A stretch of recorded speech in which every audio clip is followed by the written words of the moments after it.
باتیں اور اس کے لیے کچھ اور طریقے. نمبر 1 کہ جو غریب لوگ ہیں ان کی غربت دور کرنے کے لیے اسلام نے زکوٰۃ کا نظام قائم کیا ہے. 2.5% زکوٰۃ اپنے مال سے ہر سال نکالو. آج مسلمان زکوٰۃ چور بھی ہوا ہے، نماز چور بھی ہے، زکوٰۃ چور بھی ہے. 1 پیسہ اگر زکوٰۃ کا بچا کے رکھو گے،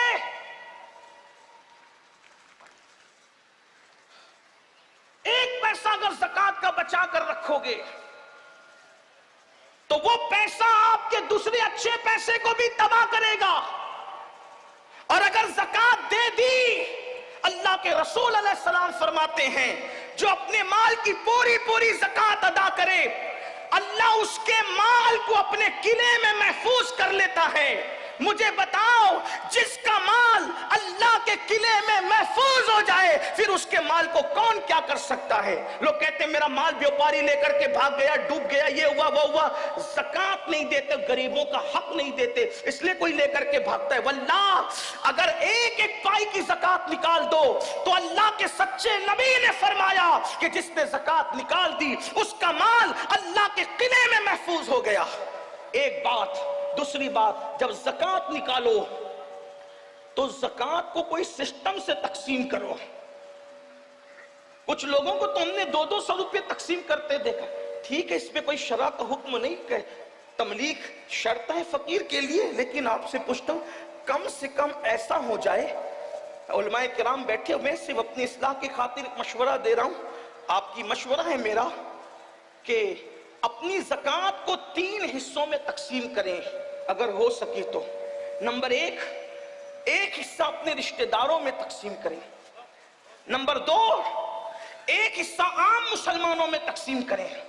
اور نمبر 3 ایک حصہ مدارس دینیا میں تقسیم کریں. اس سے یہ ہوگا کہ آپ کے رشتہ داروں کی غربت بھی دور ہوگی، عام مومنوں کی غربت بھی دور ہوگی، اور جو مدارس اسلامیہ جو دراصل ہمارے مذہب کی جان ہے، اللہ کے رسول علیہ السلام نے فرمایا العلم حیات الاسلام و عماد الدین، کہ علم اسلام کی زندگی ہے اور دین کا ستون ہے. جب تک کہ یہ مذہبی ادارے قائم ہیں انشاءاللہ ہمارا دین زندہ رہے گا. اس لیے ان کو بھی مضبوط کرنا ضروری ہے. لیکن اس کے لیے تھوڑی گزارش اتنی ہے کہ جہاں دے رہے ہیں وہاں آنکھ کھول کر کے دیکھو کہ کام ہو رہا ہے کہ نہیں ہو رہا ہے. اگر واقعی صحیح کام ہو رہا ہے، زمین پر ہے ادارہ تو ٹھیک ہے، اگر آسمانوں پر یا تصورات یا تخیلات میں ہے تو پھر آپ اس کے ذمہ دار ہیں. کچھ لوگوں کا حال یہ ہوتا ہے کام نہیں دیکھتے بلکہ جہاں نام ہوتا ہے وہاں دیکھتے ہیں، پھر چاہے وہ صحیح جگہ ہو چاہے غلط جگہ. اس میں بھی مجھے ایک بات یاد آتی ہے، دراصل پھر آپ کا بلکہ ہم بولنے والوں کا بھی کیا قصور. ایک شخص حضرت محبوب الہی کے پاس ہے، نظام الدین اولیاء، کہ حضور میری زکوٰۃ ہے اور آپ میرے مرشد ہیں، آپ نیک اللہ والے، جس کو چاہے دے دیں. لیکن وہ بھی اللہ والے تھے، وہاں لے کر کے جھولی میں ڈالنا تو تھا نہیں، انہوں نے ہاتھ میں نہیں لیا. فرمایا بیٹا خانقاہ کے سامنے جا، پہلا جو بندہ نظر آئے گا اس کو دے دینا. تو دے دیا. وہ محبوب الہی کے بڑے نیک اور متقی مرید تھے. تو دوسرے کو رشک آیا، ارے اس کی زکوٰۃ تو بڑی صحیح جگہ گئی.